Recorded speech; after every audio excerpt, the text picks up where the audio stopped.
తెలంగాణ వ్యాప్తంగా ఆర్టీసీ కార్మికులు సమర శంఖం పూరించారు.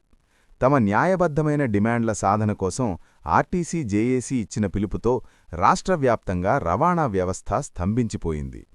ప్రభుత్వంతో నిర్వహించిన చర్చలు ఫలించకపోవడంతో మంగళవారం అర్ధరాత్రి నుంచే కార్మికులు సమ్మెబాటపట్టారు. దీంతో రాష్ట్రంలోని ప్రధాన డిపోలన్నీ బస్సులతో నిండిపోగా ప్రయాణికులు తీవ్ర ఇబ్బందులకు గురవుతున్నారు. 41 రోజుల క్రితమే సమ్మె నోటీసు ఇచ్చినప్పటికీ ప్రభుత్వం కాలయాపన చేసిందని, తమ సమస్యల పట్ల మొండివైఖరి ప్రదర్శిస్తోందని కార్మిక సంఘాలు ఆగ్రహం వ్యక్తం చేస్తున్నాయి. జిల్లాల వారీగా సమ్మె తీవ్రత స్పష్టంగా కనిపిస్తోంది.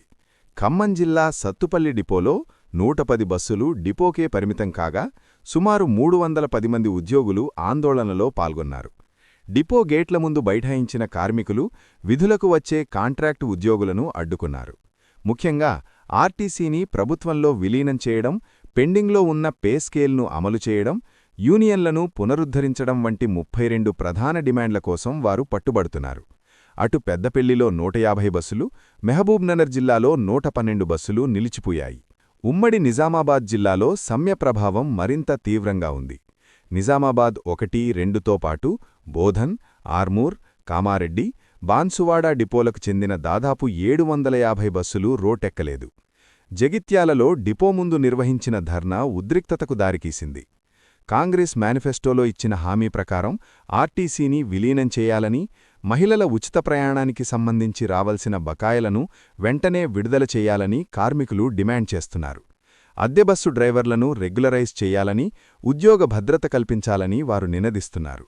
ప్రయాణికుల ఇబ్బందులను దృష్టిలో ఉంచుకుని ప్రభుత్వం ప్రత్యామ్నాయ ఏర్పాట్లపై దృష్టి సారించింది. నిర్మల్ జిల్లాలో ప్రైవేటు డ్రైవర్ల సహాయంతో బస్సులను నడిపిస్తున్నారు. ముఖ్యంగా మహిళల రవాణా కోసం మహిళా స్పెషల్ బోర్డులతో ప్రత్యేక బస్సులను అధికారులు ఏర్పాటు చేశారు.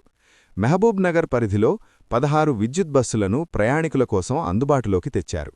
రవాణాలో అంతరాయం కలగకుండా డిపోల వద్ద భారీ పోలీస్ బందోబస్తు ఏర్పాటు చేశారు. మరోవైపు ప్రభుత్వం ఈ సమ్మెపై సానుకూలంగానే ఉందని ఆర్టీసీ ఎండీ నాగిరెడ్డి స్పష్టం చేశారు. కార్మికుల సమస్యలను దశలవారీగా పరిష్కరించేందుకు తాము సిద్ధంగా ఉన్నామని, అయితే కొన్ని సంఘాలు కావాలనే కార్మికులను తప్పుదోవ పట్టిస్తున్నాయని ఆయన వ్యాఖ్యానించారు. చర్చల ద్వారా సమస్య పరిష్కారానికి అవకాశం ఉన్నప్పటికీ సమ్మెకు వెళ్లడం సరికాదన్నది ప్రభుత్వ వాదనగా కనిపిస్తోంది. ప్రస్తుతం రాష్ట్రవ్యాప్తంగా సమ్మె కొనసాగుతుండడంతో సామాన్య ప్రయాణికులు ప్రైవేటు వాహనాలపై ఆధారపడాల్సిన పరిస్థితి ఏర్పడింది.